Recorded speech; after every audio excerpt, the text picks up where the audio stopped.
Welcome, welcome, welcome, and thanks for listening.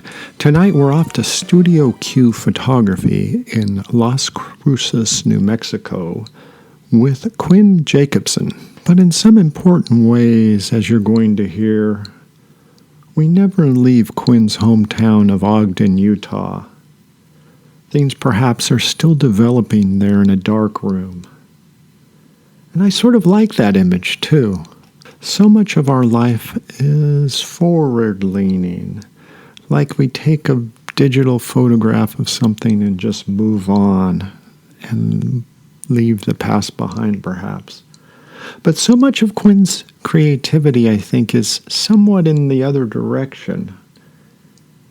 He's more old school, like the daguerreotype photographs, wet plate collodion. Images that don't develop right away, but you get a chance to work with them and exert your own creativity to them, making sure the light is right, the chemicals are right, and this alchemical process perhaps goes on for a lifetime. I should mention that Quinn has a new book out called Glass Bones, Art, Mortality, and the Human Mind that was just released. And I think the central question for Quinn and that we explore in this podcast is what exactly is the human role in this creative process and how we can exert our own creativity in developing our own reality. So let's go to Ogden right now with Quinn Jacobson.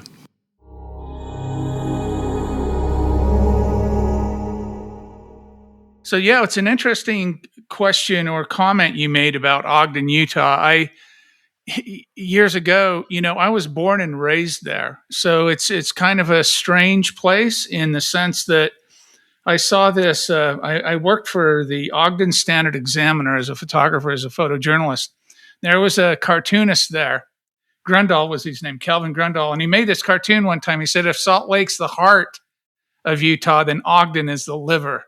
And Ogden's always had this reputation as being kind of off, kind of not part of the larger culture of that state, which we all know is very LDS or very Mormon, which my family was not. My mother did later convert to Mormonism and later in life because of some of the social pressures, but my whole family was not involved in that. So Ogden's a very, very unique place. And when you wrote back and said, let's start with Ogden, I said, yeah, that's a very good place because that is the genesis of what we'll probably end up talking about. Oh, absolutely. Well, we share that in common. My both sides of my family were from Utah, both non-LDS as well. So we share that in common. Oh, wow. Well, where at in Utah? Mother from Eureka, father from Helper. So, but my uncle was a priest in Ogden before he got married, as I said. Yeah, interesting. Yeah. Well, my mother was married twice, and her first husband was in the Navy. And he actually, ironically enough, there's a Navy station in Ogden. I don't know. Don't ask me how that came about. But she met and married this naval man, and that's how they kind of ended up in Ogden. And then they later divorced. And my father was from Minnesota, born in Minnesota, raised in Wisconsin, and he was working on. He's a pipe fitter and welder. He was for years with the union, and he ended up working in Evanston, Wyoming. And he'd used to go down to Ogden, about an hour's drive from Evanston, to drink in the little pub there. And my mother was a barmaid in the pub, and that's how they met in the late 50s. And they ended up getting married. So kind of a weird kind of a workaround. But yeah, geography plays a big role in my worldview and how I see culture and how I see the human problem, if you will. Yeah, well, do you want to start in Ogden and how God shuffled his feet for you the first time there, or you had the landslide, or there's a lot of those metaphors, right? Well, and that's a good place to go. Ogden first, and like I said, that's kind of the genesis. So I grew up in Ogden, And when I was very young, 8, 9, 10 years old, my father owned these low income apartment complexes. He had one of them was on Madison Avenue, 2670 Madison Avenue. And when I say I called this project Portraits from Madison Avenue, everybody thinks I'm talking about portraits in New York, It's kind of ironic. But I'd go with him, 8, 9, 10 years old. This was in the early 70s. And I'd go with him on the weekends and he'd collect rent or he'd fix a plumbing problem or whatever he was doing there. And there was, I think, 12 or 15 small rooms in this one building. And these were incredible characters. These people just fascinated me. And I'd sit in the rooms. He'd let me roam around in the building and meet all these people. And I'd sit in these rooms. And I was in this one small apartment with a guy named Ray. He claimed he was a Golden Glove boxer back in the day. He looked to be about 100 years old to me. So at 10 years old, he was probably 40 or 50. But he had little tiny cauliflower ears, and his eyes were all scrunched down. He had really thick glasses, and he'd talk like this, and he'd chain smoke, and he'd just light one cigarette after the other, And he had this big plaid bottom ashtray with the little ring tops, and everything I noticed, and the smells. And I'd look over his little stove, and the pots and pans were dented, and the patina, and the smells. I remember all of this stuff, and he'd tell me stories. And these things just got in my head. There was another gentleman in the building. His name was Louis, and I don't know what he suffered from physically. He maybe MS or something, but he'd make these big vats of wine in the bathtub in his little room, and it'd take the wine around to the other tenants, and he'd eat cold chili out of a can. And get it all over himself, and he'd tell me stories about his '69 Buick, Just it was just these characters just got in me and stayed with me, and so that was around 10 years old, and so I always say that Ogden first and Becker later, because I lived with these ideas from a young boy, and then I started getting exposed to this idea of death, and if you read Sheldon Solomon and Jeff Greenberg and Tom Pazinski's book, The Worm at the Core, you'll kind of see some of this empirical evidence of how Becker's theories are actually how we operate, or the undertow of what we drive human behavior is really the fear of death or the existential dread. And so I was looking at this idea of impermanence way before I had words for it. Or understood what it was. And there in Ogden, same thing. I was a young boy. I came home from school. We only had 2 bathrooms in the house, and my brother took the one, and I went into my parents' bathroom to use the bathroom. Came out of the restroom, and on my father's nightstand was a book opened, and the cover there, and I saw on the cover. I picked it up. It was an interesting cover. I picked it up and I started thumbing through it. And there were these black and white photographs in it. And I came across a photograph, and it said Chief Bigfoot. And he was frozen in the snow like this with his hand up, his eyes open, and he was dead. And it was Bury My Heart at Wounded Knee. And I became fascinated. All of a sudden, I started realizing, like the worm says, we become aware of death at a pretty young age. And I realized, wow, that's the first photograph I've ever seen of a dead person. And I started thinking, oh my, I had this awakening to mortality. I thought, man, my grandma's going to die, and my mom and dad's going to die, and I'm going to die, And so I had this kind of awakening of all of this. And so mixing in with those experiences at Madison Avenue, I had deaths of friends. I had, relatives die. I had, all of these things kind of combining and pulling things together for me, that I really became, these questions really drew me in. And I ended up as a visual artist. I ended up working in photography. My family was huge in photography. My parents, if you ask them, wouldn't say they're photographers, but they actually were. We photographed every family event and all, 8mm film, Polaroids. I was out there at 10 years old with an 8mm camera doing this tennis shoes across the driveway, in stop action.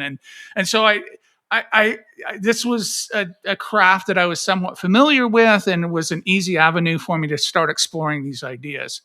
So the work kind of knew all this before I did.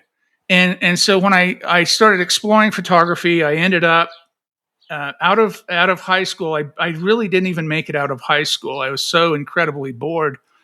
I joined the military at 17, the U.S. Army. Went in at 18, and I went in the first 3 years as an infantryman. I worked as a combat infantryman. I was a gunner on a mortar crew, a mechanized mortar crew. I was in the 24th Infantry Division. I was in a rapid deployment force in the 101st Airborne. And I did 3 years in that. It was rough. I'll tell you that much. It was very difficult for me. And they said, you've got 3 more years to do. You can switch your MOS or military occupational skill. Would you like to do that? And I said, yes, I would like to do that. I said, what would you like to do? I said, I'd like to be a photographer. So they assigned me as an 84 Bravo, a combat photographer. And I did 3 years as a combat photographer. Got out of the military, honorable discharge, had some problems readjusting and getting out, but I ended up in undergraduate school and I did my undergraduate degree, and it's called the Bachelor of Integrated Studies degree in photography, visual art, and communications. Communications is basically photojournalism. And went to work for newspapers and magazines and started doing my work. And that's where I ended up at the Ogden Standard Examiner, that cartoonist I told you about earlier. And I really love photography, and I was really getting into this idea of documentary work. And then I started losing around the late 90s. I started kind of losing my relationship with photography. Digital was kind of coming in. I thought, God, what am I going to do? And I came across the process of wet plate colloding, or wet colloding. It's an old process invented in 1851. Most people would know it from the American Civil War. You pull a $5 bill out. Abraham Lincoln's portrait on there is made in a wet collodion negative image. And so I started investigating that. In undergraduate school, I was, no pun intended, exposed to that process and these ideas. And I even did some albumin printing, printing with egg whites and silver on paper. And I started investigating, and I learned how to do the process. It took me almost a year to make a photograph on a glass plate, but I did it. I learned it, and I thought, this is such a beautiful process. I had Madison Avenue in my mind, all these characters. I said, I'm going to recreate that in a body of work. I'm going to find people right here in Ogden that represent these characters that I knew at that time, 30 years ago, 40 years, whatever it was, when I was a child. And I'm going to make portraits of them, and I'm going to call it Portraits of Madison Avenue. So I started reinvestigating all those feelings and ideas. And what came of that was a body of work that were portraits of people that looking back now, it's really a project about impermanence. It's really a project about our difficulty to deal with not existing anymore. And I know people confuse this. They think the fear of death is actually, how I'm going to die. It's not how I'm going to die. It's how you're living and then not living anymore, not existing anymore. It's the real existential fear. And I started putting this together. Like I said, the experiences knew before the work knew before I did, is what I always say. And so I started having words for this. And this project, I moved to Europe. I did these big exhibitions in Paris, photographic exhibitions. It was great. It was wonderful, all that stuff. And I started teaching the process around Europe. And I spent 5 years over there, came back to the States. And somehow I ran into Ernest Becker's book, The Denial of Death. And right at that time, I was working on a project called Ghost Dance. I was making photographs of Native American massacre sites in Colorado, particularly Sand Creek and the Beecher Island massacres. And I read The Denial of Death, and that absolutely changed everything for me.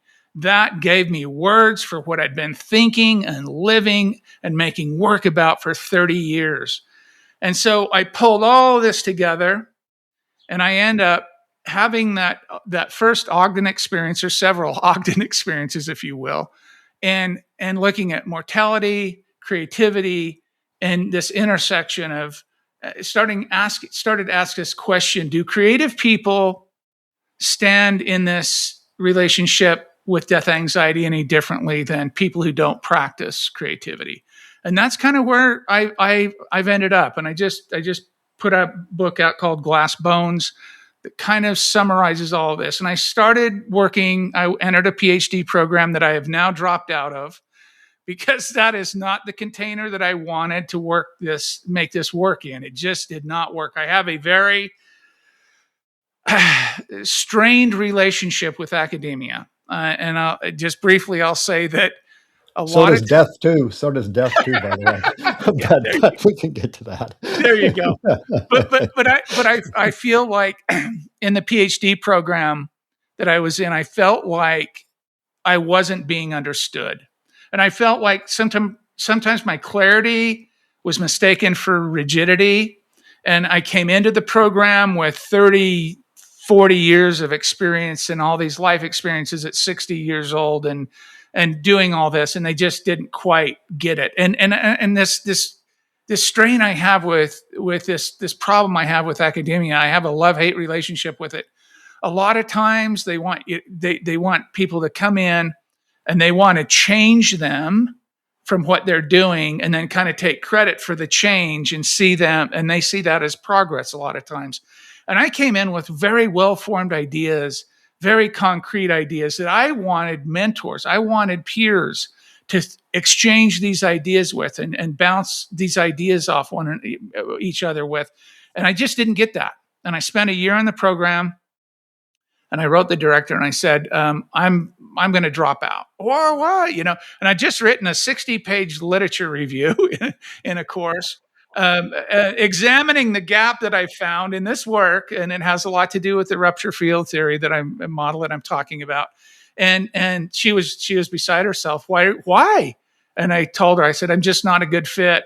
I've got a studio and darkroom here where I live, and I'm just not getting the time that I want to spend out there making photographs or painting or actually working and doing this work.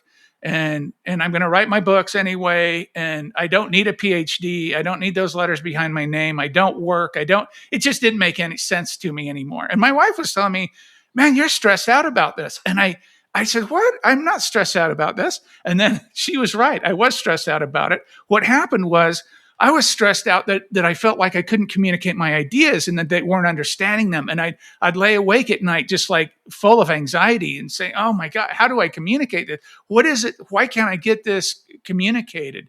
And so it wasn't really that. I think part of it was they didn't care about what I was interested in. And if you talk to Dan, he'll tell you the same thing. He'll say, man, nobody was like, I ran across Becker and I loved him. And we do care. So let's focus on the rupture field theory then. Okay. So what I found is interesting is when you were talking about this, about the parallels between your art and sort of holding space for the existential experiences that you had as, younger.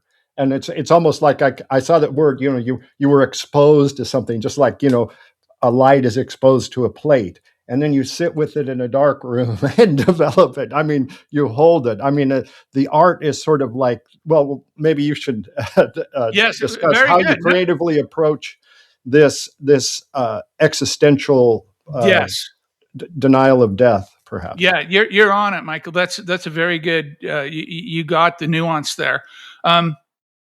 I don't know if you're familiar with Winnicott or Bion and the theories of like containers and this material. Lynn and I were just talking about Winnicott and containers before we started. Beta materials and containers and things, and I use those kind of metaphors. But you're right. I'm interested in what. So I love terror management theory. I really Becker's theories, and then the guys come along, and I know Sheldon and I know Jeff, and I've interviewed both of them, and I've had conversations with them, and I love the theories. But the gap for me here is it's either denial or distraction, and you only have a couple of ways to go to deal with your existential dread or your existential anxiety, according to those theories or those ideas. I'm asking a third one. I'm asking what you just said, Michael. What happens when you stand in that next to those fractures as an artist? When I'm making a painting, or when I'm exposing light to an image in that in-between space, that liminal space, if you will, what is that? I don't know that I have answers. I have the questions about it, and I have my own kind of ideas about what it means to be in that space, and I'm examining that myself. This book that I'm working on now is called Rupture: The Creative Response to Death Anxiety. And what it is, it's very different from this book that I just released. It's all art forward and kind of theory background.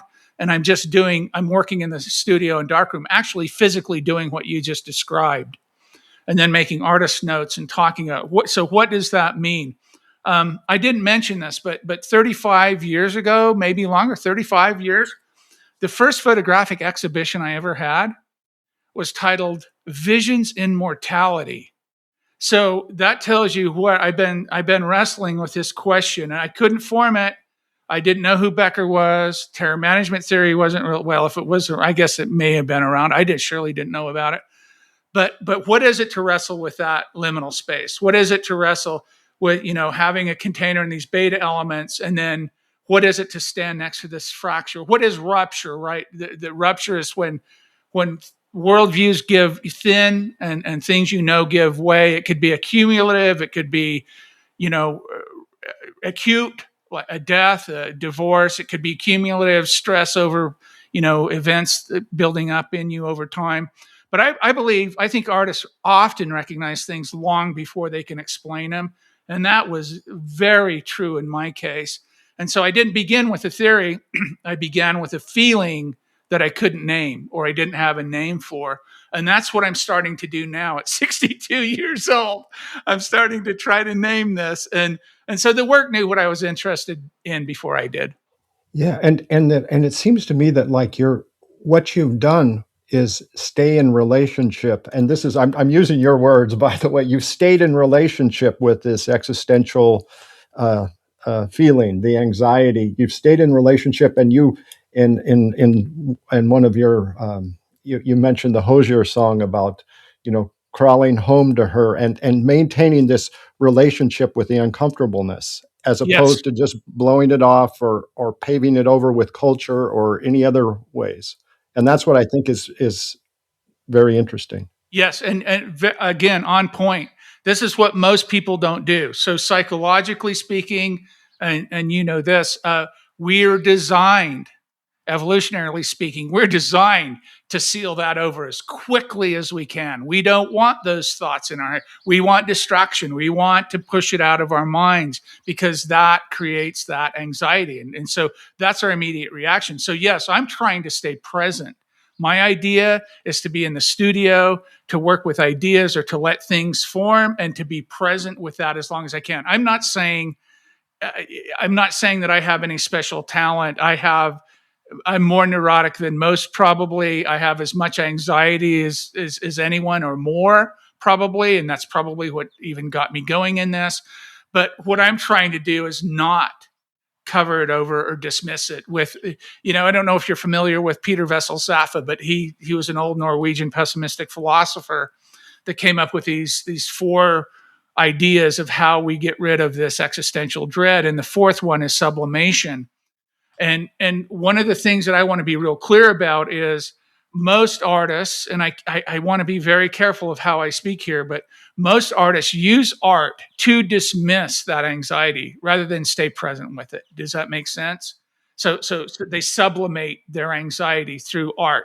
It's not staying present with their anxiety, like what I'm talking about. They use it just like a person with a football team or a religion or a political group. They use it to distract and to cover over their anxiety. So I'm talking about a very different thing. I'm talking about what TMT doesn't talk about, or Zappa doesn't talk about, or Becker. Becker and Ronk get around it a little bit, Ronk especially, but I'm talking about staying present with that. What is that? What is that, and what does it look like? And I do believe very much in arts-based research methodology. So I believe the actual art, either, epistemologically speaking, is the knowing, can show what that is. And and I'm trying to stay away from so much writing and theory and show work, and let that speak as the knowledge itself. I hope that makes sense. It does make sense. And I think what I was struck by how well you captured, even though this was not your goal and probably isn't even your interest area, but you captured the ability to the features of meditative processes. I don't Hmm. know if you've ever conceptualized anything along those lines, but the attentiveness, the noticing, and even from the first story that you recounted in your life, these very pivotal experiences with your father visiting the building that he owned and the people that you were very attuned, very sensitive to the nuances of that experience. I would say that's unique. That there aren't a lot of children who or young people who come to experiences with that openness. And that carries, it made perfect sense to me that that's carried through your artistry Hmm. and your creative process. But the beginning there was in a kind of compassion, and as well as the just a remarkable ability to stand back and take in the whole experience, even as you felt that resonance. And those things are very clearly still a part of your process. But you mentioned at some point you talk about presence in a moment where there's an opening that's kind of earth shattering in your creative process, and what it means to stay with that and to be fully present to it. Those are all dimensions that deep meditators, when you get them to talk about their process, will recover. Have you noticed any similarities in that regard, or is that kind of a foreign concept to you? Well, first off, thank you for that. That's very insightful and it's very present, no pun intended, in my life. Yes, I have thought about that. While I'm not a formal, I know a lot of people who are. I don't formally practice those kind of meditative practices. I do it this way, and I'm very Yes. present to that idea. Right.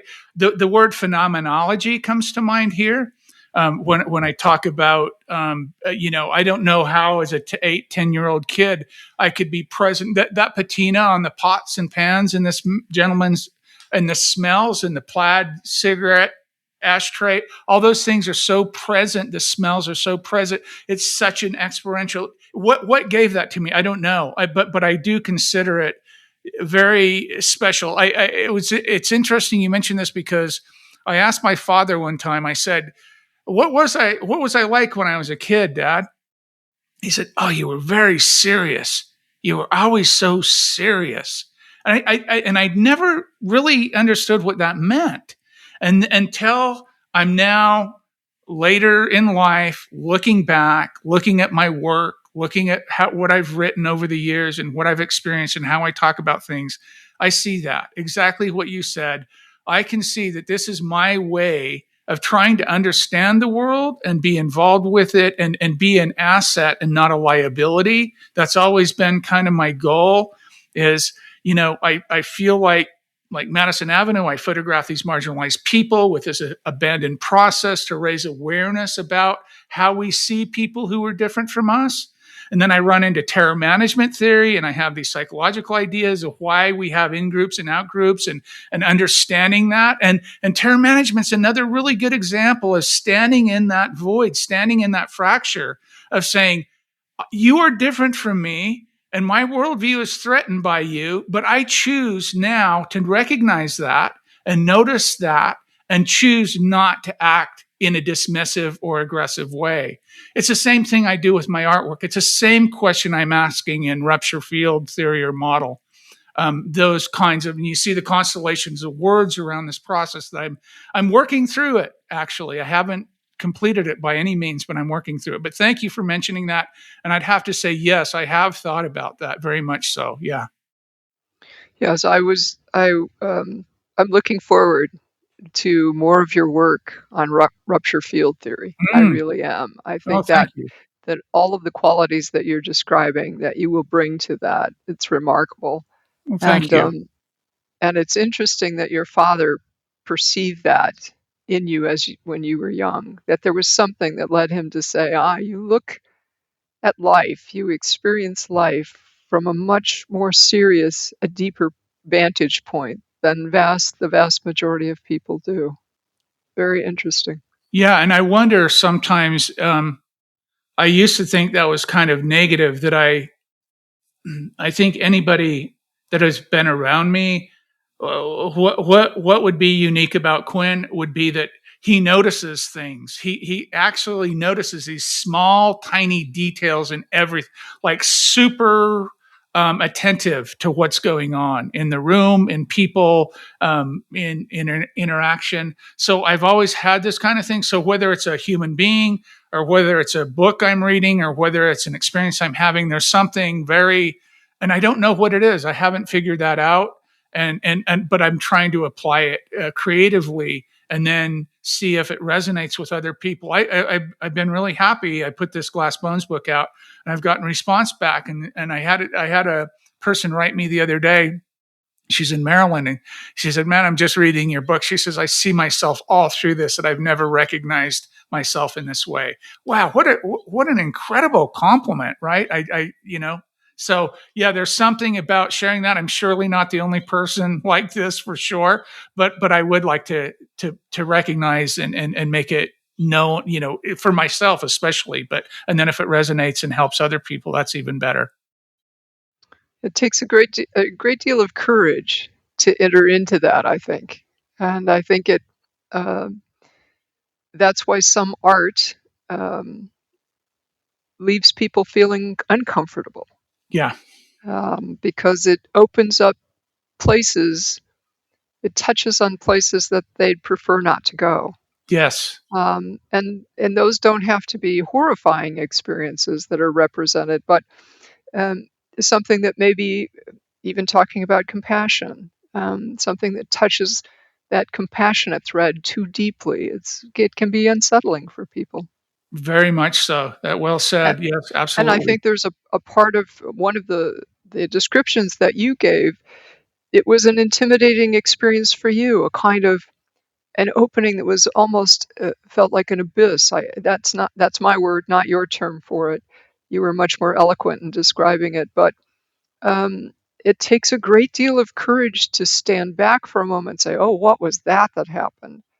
And then not run from it, but to turn around and say, "I'm going to go deeper. I'm going to look again." And that was an amazing thing that you described. Well, thank you. And I'll quickly share this along the same topic that you just so eloquently laid out there. This I just told you about this literature review I'd written before I dropped out of that program. Part of that big piece of that was I'd worked on this painting. I had this 3 foot by 4 foot canvas in my studio. I was going through my bookshelf here, and I ran across this folder. It just really thin, so I hadn't seen it for years. And I pulled it out, and it was an Uncle Sam folder. And inside of it were targets from my qualification, my weapons qualification in the military, the actual targets that I photographed, that I shot, qualifying with everything from the M16 to all through this silhouette targets that I'd sent to my father as a 19 or 20-year-old young man. I'd sent him home to my father, knowing that he would appreciate that, just as a young boy trying to, and he kept him and obviously gave them back to me. And I never remembered that he gave them back to me. So I took those targets out, and I went out to that canvas that I'd been working on, and I splattered them all over the canvas. I put them all over the canvas. And this is where those beta elements come in that Bion talks about. And this container, Winnicott and Bion were kind of really influential here. And I worked with these targets, and I even put Uncle Sam on there, and I worked on it, and I worked on it. This was weeks. I'd cover over, I'd scrape it, that very thing you just described, standing there trying to work this out, whatever this was about this young man shooting these human silhouette targets with very deadly weapons, and then trying to come to terms with these things and being disturbed by them. And I ended up painting over that with these two figures that are blindfolded. And I realized that I'm the soldier in one, and I'm the civilian in the other. And beneath that, pushing up through that is all this other information. And it was profound to me. And it was weeks of this. So it wasn't like just, bam, it was over. This was weeks of it, not every single day, but going back and revisiting that canvas and looking at it and scraping and painting over. So I thought it was a very good example of what rupture, it happens when a meaning structure can no longer carry the weight placed on it. And that's what it kind of felt like to me. And that's where I kind of came through with these ideas. Oh, that's remarkable. That's remarkable. And is that, thinking back on in your doctoral program, that was part of what you were trying to express? Is that Absolutely. part of that? My dissertation would have been rupture field theory, the idea of fleshing that out and asking those questions around it. Yes, that's 100%. My goodness. It was ironic. I quit the program right as a 60-page or 58-page literature review that I did, found these gaps, and I thought I was very proud of it. And right as I got all of this and was able to describe it and explain it and show examples, that was just one of the examples. The other one happened to be the Sand Creek Massacre site that I tell the story about, the same thing, about plates drying and just standing in that rupture area, standing in that near that fracture and living with it and experiencing it and then coming back to it again and again. But yeah, that would have been my thesis. That would have been my central PhD work. Yes. Wow, that would have been that's going to be a remarkable piece of work on your part.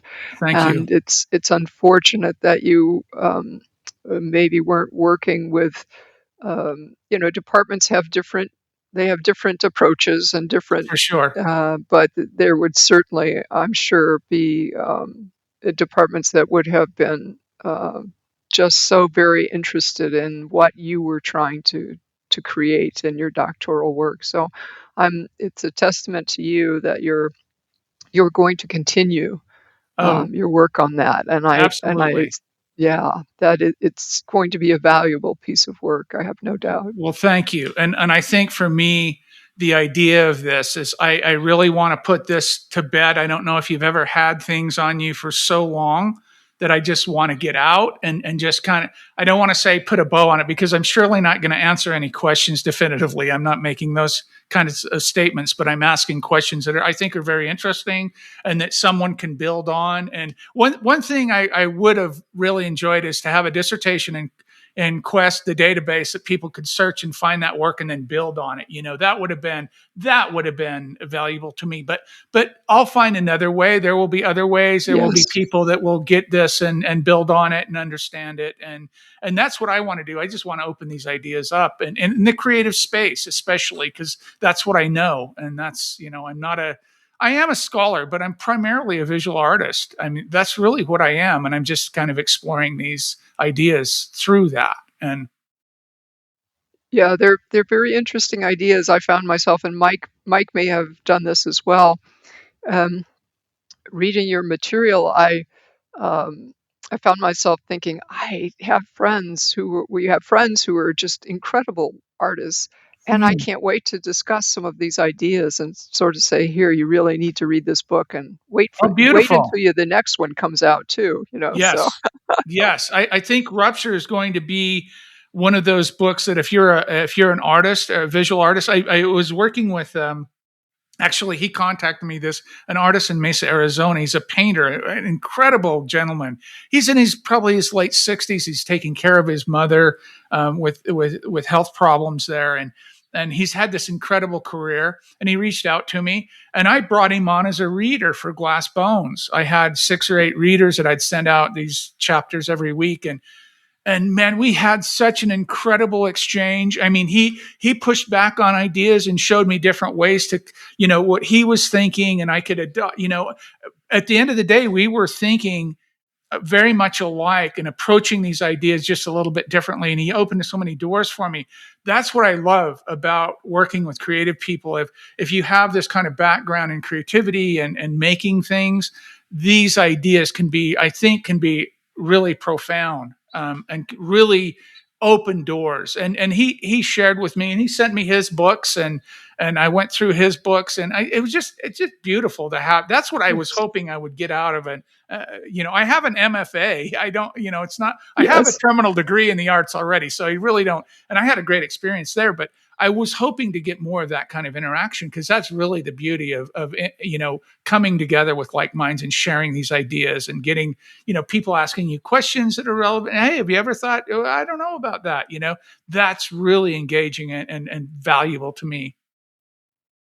Yes, finding that group of folks with a large enough heart mind to Yes, resonate and to be open and to be willing to play with these ideas and also try them out for real in their lives. And yes, yeah, there's nothing like it. It's energizing. It's you're on it's an it. amazing thing. Yes, you're on it. Unfortunately, all too rare, but It yes. is. I know. I'm asking for the unicorn here. I know it is. It's a big ask, and I'm so grateful when I do run into the handful of people like that. I'm eternally grateful, because I know it is. It's very rare, and to have somebody come in your space, it's a big ask.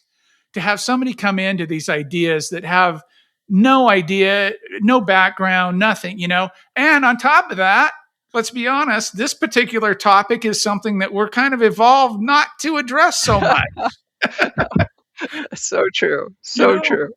Yeah. I'm grateful, eternally grateful for people who do, and it will engage me on that. So, and I'm grateful to even have these conversations are so meaningful to me. So I appreciate them. Yeah, it's certainly a pleasure on our part as well. I like it that it's a field, the rupture field. Yeah. Not so much, when you make it a theory, then it kind of like you lose what it's about. It's an experience. It's visceral. It's more, and so to call it a rupture field, I really like that. I mean, that's your creation, right? I mean, It is. that's your It work. is. Yeah, It yeah. is. I think somebody. I came up with these portmanteaus. Throwing back to Lewis Carroll, I came up with these like rupturology. Kind No, of, no, no, no, you no, know, no, no, no. The rupture that can be named an analogy is not the true rupture. Oh, yeah, nice. yeah, Nice, yeah. Mike. Very No, nice. no, that is my noodling, and I did that is my I can claim that, and it is mine. I would more than willing credit and cite Yeah, anything around yeah. that. No, that is mine. Yeah, I mean, just like the whole artistic enterprise can be a field, as yeah, opposed to, I yeah, mean, and it's like, because I don't know, I think but we're all around the same age. It's something like, the Star Trek generation, the field. It's yeah. the force fields and Right. things that are that are kind of evocative for me. Yeah, yeah. No, I get it. I'm right there with you, 100%. Yeah. But so another word that you use is metabolization, Yeah, and yeah. and that's an interesting choice of words too. Could you Yeah, maybe unpack that a bit? yeah, absolutely. I'm glad you brought that up, because these are words that have kind of stirred people when they read this. So, I am using metabolization, how we metabolize death anxiety or existential struggles, and meaning just like how we metabolize food. We just don't quickly take it in and dismiss it, right? It goes through an entire process. And just like we were just talking a minute ago, standing in that near those fractures, that's metabolizing to me. That is that word. If you were, my definition of that word in this context would be that, to stand near those fractures, be present with them, continue to question them, continue to look at it, and be present with all of that, as that is metabolizing it. Now, will you get? I'm a big. I don't know. I'm not really big on. I don't have answers. I have more of the questions and the experiences. I always say I'm kind of like a phenomenologist wrapped up with a camera and a paintbrush and some ideas, and just see kind of what happens, and be there and notice my noticing, and do all of those things that we don't really spend a lot of time thinking about. So metabolizing that's at its core. So yeah, I do like to use that word. That is a very important word for me. And then holding holding Yeah. and Yeah. containment Yes. um, and residue. Yeah. Those are those all photographic words? I mean, are they in the photographic process too, kind of? It's so intuitive for you to pick up on that. They are. When you talk about these old historic processes that I've worked in for many, many years, there are ideas. Let's take containment.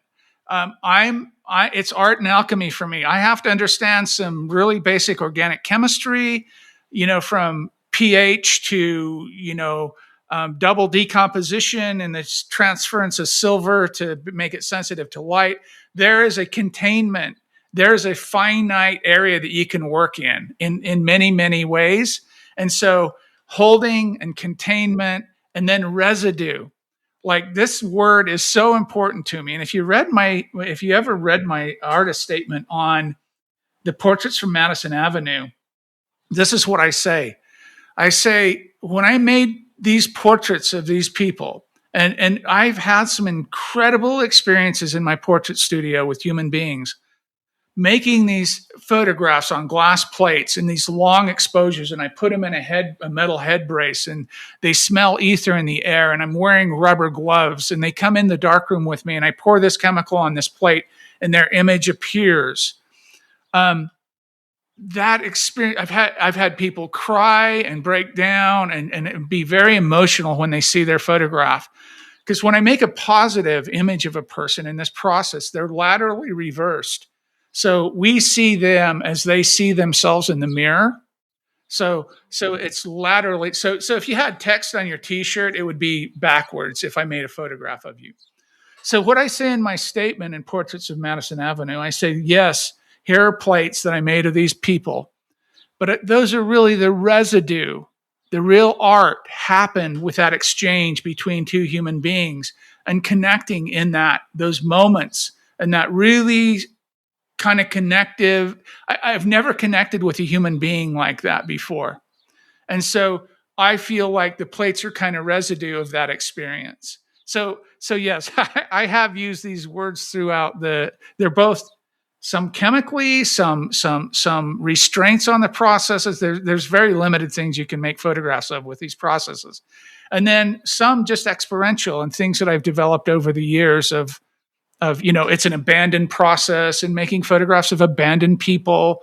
The artifacts on the plates, I'd had my fingerprints all over the plates and stuff. The imperfections on the plates are the echoes of our own human imperfections, things that I really love and connected with.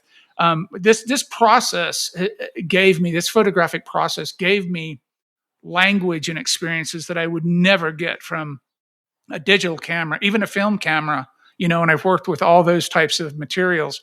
This is very, very unique and very tactile and very experiential, and I love it. And it's difficult. It fails a lot.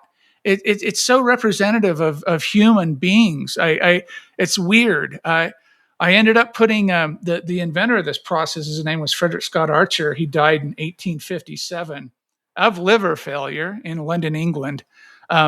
Ether exposure, right? They didn't have those kind of constraints or restraints back in the day.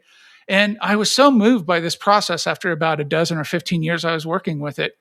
I got a group of people together, photographers working in collodion, and I published a book and raised money, and I bought him a placard. He was buried in basically a pauper's grave in Kensal Green Cemetery in London. And I went over to London, and I had this artist make this placard for his grave, and we had the ceremony, and it was just another kind of experience for me to kind of honor how he changed my life through this process and gave me standing on the shoulders of giants is the best term I can make. But yeah, the process is powerful, and residue was a big word for me in that context. What a beautiful, a series of beautiful examples of how you live your art and allow your art to live you. Well said. Thank you. You're willing to go so deep into the processes that you use, and yet you never lose track of the humanity of it all. It's very, very interesting. Well, Yeah, thank what a you. beautiful, beautiful example of that. I look on it, Lynn, like you were talking about this own introspective, this kind of phenomenological thing that I've done with my life. I do that with the process too. I even do that with the little bit of painting that I do. I do that with anything. I want to engage. I want to go deep. That's why I've got this. I got this. Somebody pointed this out to me the other day. The chapter 16 in my book, The Weight of Experience. Can I just read this 2 paragraphs? Oh, yeah, absolutely. You can Oh, read whatever you yes. want. This is on page 146. This is Glass Bones, my book. Hmm. Hmm. Um, I say, in this way, worldview breakdown becomes creative necessity. The artist does not wait for culture to provide a new story. They make one, not to deceive themselves, but to live truthfully in the aftermath of collapse. This is repair as reconstruction, not denial, but meaning making that acknowledges impermanence. This is the important part. This is why artists often feel both isolated and intensely alive during moments of worldview instability. Creative work places them near the experiences most people spend enormous energy trying to avoid. Becker argued that artists often live with fewer protective illusions than the culture around them, leaving them closer to existential tension and uncertainty. That threshold is a limb most people avoid. And that sums up for me my life. I've never used cultural constructs. I've never I don't rely on football teams. I don't wear jerseys with other people's names on them. I don't belong to religious organizations. I've never, and nothing wrong necessarily with those things, but for me, I've never been able to do that. And I wondered why that is. And I think it's a creative life and this deep diving into things that most other people don't want to deep dive into. I think that I think that's so true. So very true. And thank you for reading that. Thank you for sharing that with us. I appreciate it. Yeah. Yeah. You had mentioned alchemy. Is something about this process alchemical? Like you mentioned even like the dark room. It strikes me as like the nigredo, and then you've got the calcification, and the residue. Is that something that is of interest to you, or describes it? And even your chart that you have, the rupture field theory chart, it looks like some of the old alchemical Yeah. drawings of hundreds of years ago, perhaps. Yeah.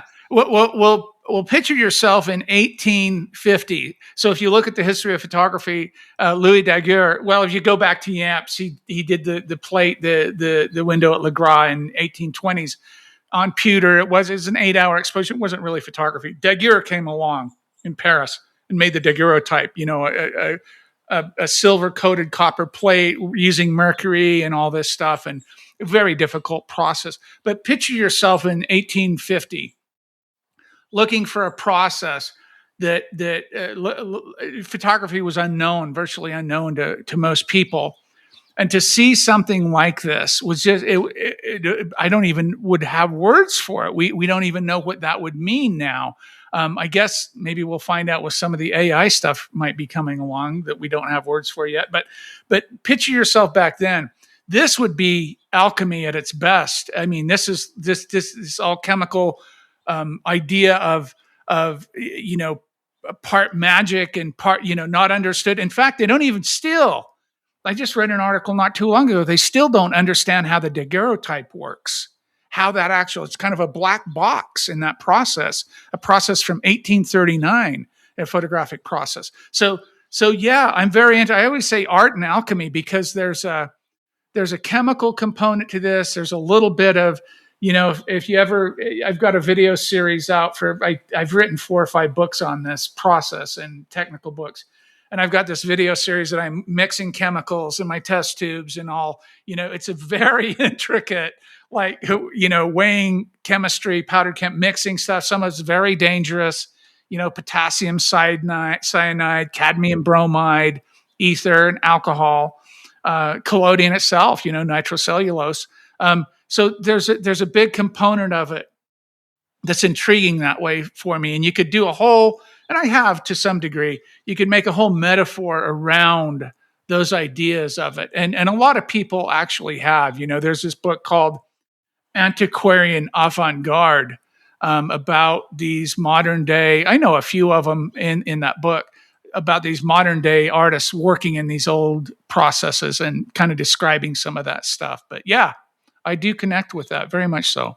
And it's almost uh, like our consciousness is a daguerreotype in fast motion all the time, where we've got this, the things coming in to us, and then they sit, and then we get these images or thoughts that have developed through a process of, but we're doing it so often that we don't really notice the process of how Yes. the images come to be. So it's like you're slowing it all down one little frame at a time and really capturing something essential that happens, as opposed to the fast-paced, monkey mind that normally goes on with us. Beautiful. That's very well said. That's, you guys are really hitting it really in touch with these ideas that I can tell by what you're saying here. Yeah, I agree with that. And I think what I'm doing is I'm taking frame by frame. I want to stop and live with that. I want to look at that. I want to be present to that. I want to see what it feels like. I want to taste it and touch it and be around it, even if it's not comfortable. And a lot of this stuff that I've worked with is not comfortable to me. It's not comfortable dealing with people being mistreated, or some of the things in the military that I just don't like. I didn't, as a young man, I had problems, some of the experiences that I write about. I mean, people, my buddies, the typical stories of these horrible things that happen to people right next to you, And so I want, they're not all pleasant. It's all not, Pollyannish and roses. So yeah, I want to stop it, look at it, whatever it is, and do that. Yeah, well said. That's a very good analogy for it. Yeah. So we should talk about you. You have a lot of things going on.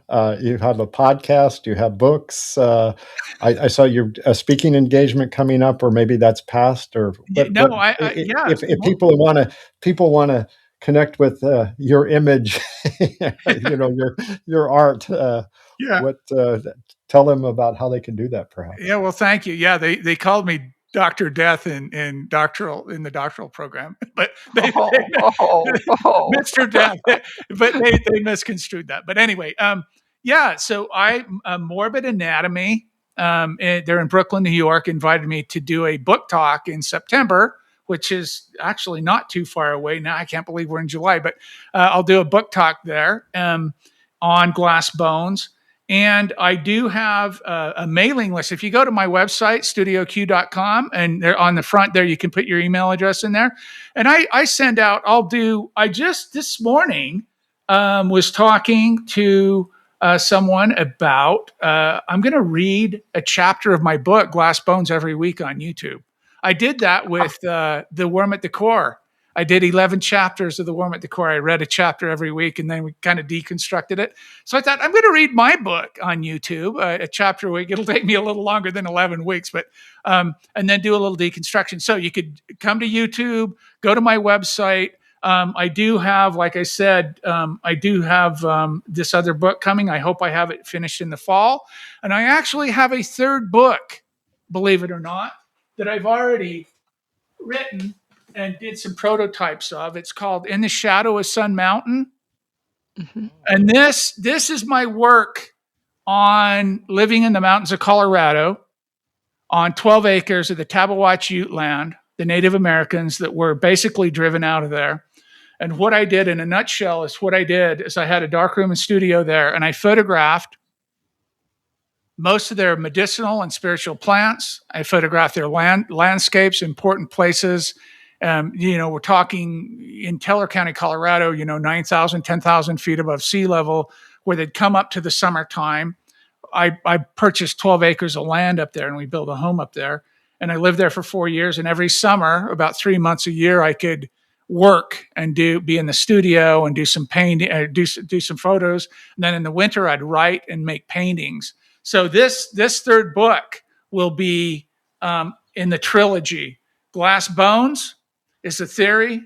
Rupture is the practice, the one I'm doing now. Yeah. And in the Shadow of Sun Mountain will be the actual witness of all of these ideas. So that's kind of the trilogy that I'm talking about when I say, I don't know if you guys heard me talk about trilogy before, but those are the 3 books. So if you're interested in that kind of thing, and if you like the idea of creativity and wondering if every song that I listen to, I love music. I hammer on a guitar a little bit sometimes, but every song I listen to, every painting I see, every photograph I see, every book I read, all has this existential undertone. Even if the artist doesn't know they're doing it, I pick up on it. I see it.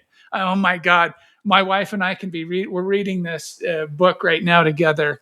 We switch chapters. We read 3 chapters and she gives me the book and I read 3 chapters and we switch out these ideas. And I say, that's so existential. Look at that, what he's saying right there, or I listen to a song. And if you've listened to any of my podcasts, I break some songs down and try to break those kinds of ideas out. And a lot of artists are aware of it, right? I don't want to dismiss them. I can't say that they're not aware of that. But if you're into that kind of stuff, sign up for I don't bombard. This is nothing commercial for me. This is my book.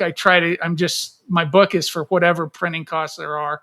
And so I'm not trying to do any commercial stuff. It's not about capitalism or making money. I'm over that phase of my life and I'm very grateful. Thank you. But I'm trying to just share ideas and engage with people. So if you're interested in that kind of stuff, please reach out. I'm happy to engage.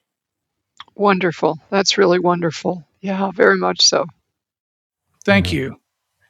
Yeah, I can tell you're a Levon Helm fan. Yes, I am. I love it. I love his music. Yeah.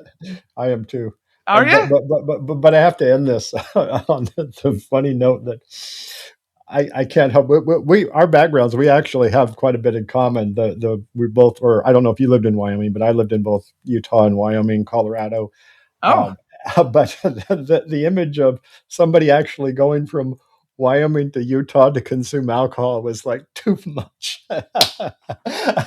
That's nobody's ever done that before. It's always the other direction. But Michael, remember this was 1956. Okay. There was nothing in Evanston, Wyoming for my father. He loved to drink beer, and there was no beer joints. You could buy beer probably, but and of course he liked to socialize. So that. And my mom was a barmaid there. It was Grace's. Do you remember Grace's? Grace's Bar in Ogden? I don't know. When I was there as a kid. Okay. But anyway, that's where they met in the late 50s. And so, I know it is a funny concept because as kids, we used to drive from Ogden to Evanston to buy the high alcohol beer. Yeah. Yeah.